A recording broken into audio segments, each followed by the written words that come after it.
댓글과 좋아요는 영상 제작에 큰 도움이 됩니다. 국방배서 2022에 따르면 작년 대한민국의 방산 수출은 173억 달러를 달성하며 미국, 러시아, 프랑스와 함께 세계 무기 수출 4강 진입의 가능성을 높였습니다. 과거 수출 품목은 연안 경비함, 탄약 등이 주로 이루었지만 이제는 K9 자주포, K2 전차, K239 천무, T50 훈련기, FA50 경정투기까지 확대된 상황입니다. 수입국 역시 과거 중동 및 아시아 위주에서 유럽 지역으로까지 확장되었습니다. 만약 호주로 레드백이 성공리에 수출된다면 향후 다른 파이브 아이즈 국가들로의 수출도 빠른 속도로 확대될 가능성이 높습니다. 세계 무대에서 그동안 한국의 위상을 드높여 주었던 건 반도체, 디스플레이, 가전, 자동차, 조선, 화학, 철강 등의 산업이었지만 이제는 군사 무기까지 확장된 것입니다. 특히 무기의 경우 자국민의 생명과 국토를 보호하는 역할을 하기에 최소한 몇 배의 고민과 비교 및 시험을 하고 선정할 것인데 이렇게 어려운 시장에서 후바의 주자로 진입한 한국 방산이 작년 23조 원의 수출을 해냈다는 것은 최근 지속적으로 상승 중인 대한민국이라는 브랜드 가치에 활용 점정을 찍었다고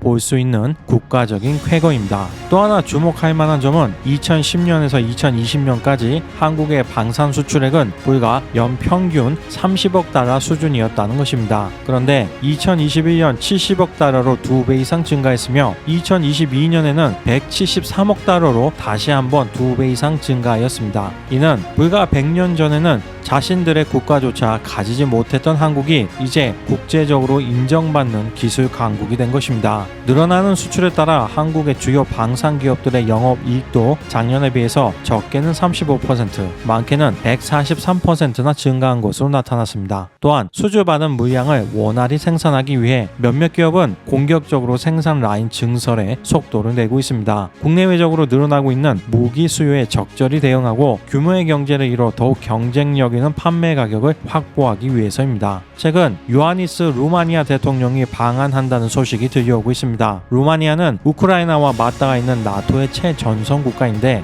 주력 전차인 T-72 60여 대를 우크라이나에 지원하면서 전력 공백이 발생했습니다. 현대 로템은 K2 전차 약 500대를 루마니아에 수출하는 것을 목표로 삼고 있는데 폴란드로 180대를 수출하기로 한 금액이 4조 5천억 원임을 감안하면 루마니아 향 수출이 만약 현실화된다면 최소한 10조 원에 이를 것으로 보입니다. 또한 하나 디펜스의 보병 전투 장갑차 레드백에도 큰 관심을 보이고 있기 때문에 수출이 이루어질 가능성은 현실적으로 매우 높은 상황입니다. 지난달 노르웨이는 독일의 레오파르트 2 전차를 도입하기로 최종 결정했습니다. 한국의 K2 블랙팬서 전차 역시 고려 대상이었으며 성능 평가에서는 전혀 미리지 않았지만 러시아의 우크라이나 침공 이후 노르웨이는 독일의 천연가스를 대량 판매하여 엄청난 이익을 얻고 있기에 정치적인 선택을 한 것으로 보입니다. 반면 루마니아의 경우 독일의 전차 생산 속도를 감안해 보면 원하는 시기에 필요한 전차를 인도받을 수 있는 가능성이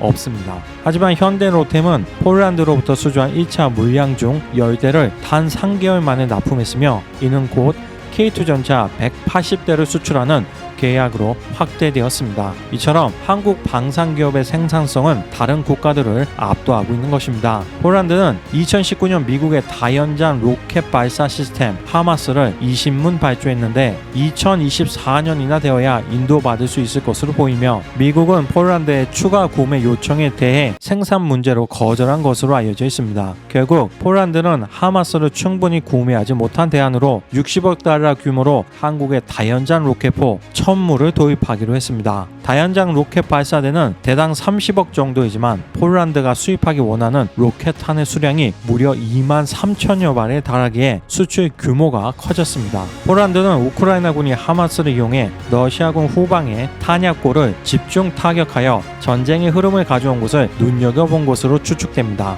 한국 방산업계의 또 한 가지 반가운 소식은 우크라이나에 무기를 대량 공급함으로써 재고 부족 사태를 겪고 있는 미국입니다. 워싱턴 DC에 본부를 두고 있는 국제전략문제연구소에 따르면 무기 재고의 공백을 채우기 위해 주요 동맹국들과 무기를 공동 생산하는 체제를 구축해야 한다고 권고하고 있습니다. 전쟁은 항상 벌어지고 있는 상황이 아니기에 함부로 생산 시설을 늘릴 수 없으니 믿을 만한 동맹국들과 협력하여 효율적인 방산품의 생산 체계를 갖추자는 것입니다. 미국이 우크라이나를 위해 지원한 150mm 포탄만 이미 100만 발이 넘습니다. 금방 끝날 줄 알았던 전쟁이 1년이 넘게 장기화되자 재고가 바닥난 미국은 이스라엘 등 다른 동맹국들로부터 부족분을 채우고 있습니다. 한국도 이미 지난해 11월 포탄 10만 발, 올 2월에도 12만 발을 추가 수출했는데 미군 장성이 조만간 국내 탄약 생산 기업을 직접 방문하기 위해 한국을 찾을 것이며 이미 추가로 10만 발 이상을 요청했다고 합니다.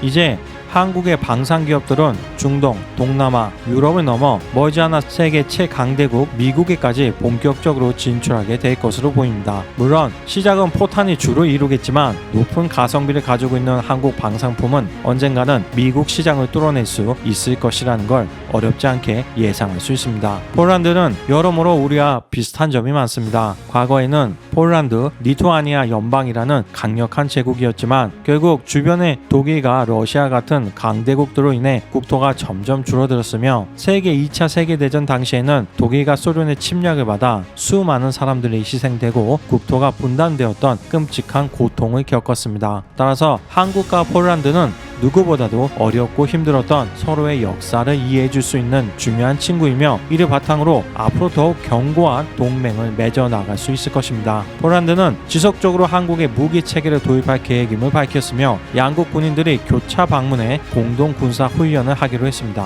폴란드로서는 가성비 높은 한국의 무기를 적시에 공급받을 수 있어서 좋고 한국 역시 나토 국가인 폴란드에 튼튼한 교두보를 마련한 것으로 볼 수 있습니다. 폴란드에 수출되는 무기의 상당수는 현지에서 생산될 예정입니다. 현대 로템의 K2 전차의 경우 180대는 한국에서 생산하고 나머지 800대는 폴란드 현지에서 2026년부터 PL이라는 명칭을 붙여 생산됩니다. 대전차 미사일 등을 요격할 수 있는 능동 방호 장치 등 현재 한국군이 사용 중인 K2 전차보다 성능이 향상된 모델입니다. 미국 등 많은 국가들이 기술 유출 등의 문제로 해외에서의 생산을 꺼려하지만 수입하는 상대국 입장에서는 비상시 자국을 방어할 무기를 스스로 생산할 수 있으니 국내 생산을 원할 수밖에 없습니다. 폴란드 입장에서는 일자리 창출, 기술 축적이 용이하며 이를 토대로 한국산 무기 구매의 당위성에 대해서 폴란드 국민을 설득하기도 수월하기 때문입니다. 한국은 세계의 방산 시장의 후발 주자이기 때문에 미국, 러시아, 프랑스 등